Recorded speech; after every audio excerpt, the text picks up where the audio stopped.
नमस्कार मित्रों। यूँ तो ईरान अमेरिका और इसराइल का युद्ध चल रहा है, लेकिन कहीं ना कहीं ये पूरी दुनिया पर बहुत ज़्यादा असर पड़ रहा है। बहुत ज़्यादा मतलब मैं हर देश की बात कर लूँ तो सभी की जीडीपी जो है डाउन होगी, चाहे वो ईसाइयों के देश हों, चाहे हमारे भारत के जितने भी देश हैं, बहुत देश हैं, ये सभी के सभी ऊपर जो है इसका बहुत ज़्यादा प्रभाव पड़ने वाला है।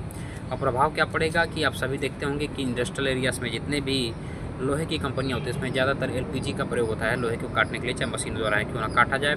और साथ ही साथ जो मज़दूर बाहर रहते हैं उन्हें जो है भोजन पकाने के लिए जो है कि बहुत ज़्यादा जो है इसका काम लगता है।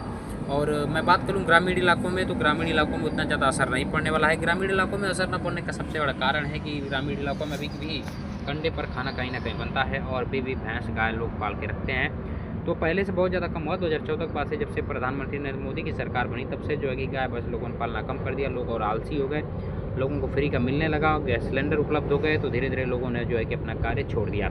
तो सवाल अब ये उठता है कि आखिरकार ये ऊर्जा संकट आखिरकार दूर कैसे होगा। अब इसके लिए वैज्ञानिकों को और दूरदृष्टि पहुंचानी होगी और साथ ही साथ बढ़ते हुए भारत के कदम और अन्य देशों के कदम पे जो कि लगाम लगी हुई है, इससे कैसे दूर हुआ जाए। इससे दूर होने के लिए सबसे बेहतर उपाय है कि ग्रामीण इलाके में जितने भी ग्रामीण इलाके हैं भारत में, वहाँ पर पशुपालन तेज़ी से किया जाए, वहाँ पर पौधा वृक्षारोपण किया जाए, ताकि भविष्य में आने वाले से संकट से लड़ सकें। क्योंकि आने वाले 40-45 साल बाद निश्चित रूप से इस धरती से जो है ईंधन समाप्त हो जाएगा। तो उस चीज़ से लड़ने के लिए अगर अभी से नहीं तैयार होंगे तो आने वाले समय में ऑटोमेटिक लोगों की बस समझिए कि खाने बिना और ऑक्सीजन के बिना की मृत्यु तय है।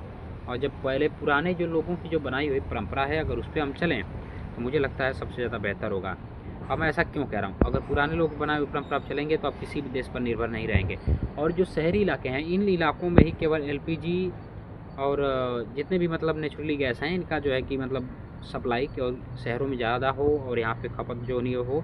ग्रामीण इलाकों में लोग जितना भी हो सके वह लोग इंडक्शन या चूल्हे पर खाना बनाएं, तब जा कर के कहीं विकसित भारत का हम लोग सपना पूरा कर सकते हैं, आत्मनिर्भर भारत का सपना पूरा कर सकते हैं। आत्मनिर्भर भारत इसे नहीं कहेंगे कि हम दूसरे के तेल की कमी की वजह से हम खुद यहाँ पर के जो है कि अपने कामों को ठप देख रहे हैं। तो इसकी खपत जो है इंडस्ट्रियल एरिया में होनी चाहिए, ना कि अपने क्षेत्रों में होनी चाहिए। खैर, आप क्या इस लॉकडाउन को लेकर के सोचते हैं, हमें अवश्य बताइएगा, क्योंकि एक प्रकार का जो है लॉकडाउन लगा है। और ऐसा कहा जा रहा है कि जो एलपीजी है अब 14 लीटर के सिलेंडर में महज 10 लीटर मिलेगा, क्योंकि सभी को साथ आना है, सभी के घर चलाना है। और साथ ही साथ बहुत सारे वाहन और स्कूलों को जो है कि रोक दिया गया है, ठप कर दिया गया है। और मैं चाहता हूं कि सरकार जापान का नियम लगाए हमेशा के लिए कि 10 किलोमीटर के अंदर जाना है तो आप फालतू में बाइक वगैरह का इस्तेमाल नहीं करेंगे, इमरजेंसी के सिवा आप इस्तेमाल करेंगे बसों का, गाड़ियों का। तो ये सब सरकार को नियम लाना चाहिए, अन्यथा देश बहुत भारी संकटों में पड़ेगा। हमारा ही नहीं, जिसका पड़ना उसका पड़ेगा, लेकिन अपने को तो संभल रहना पड़ेगा।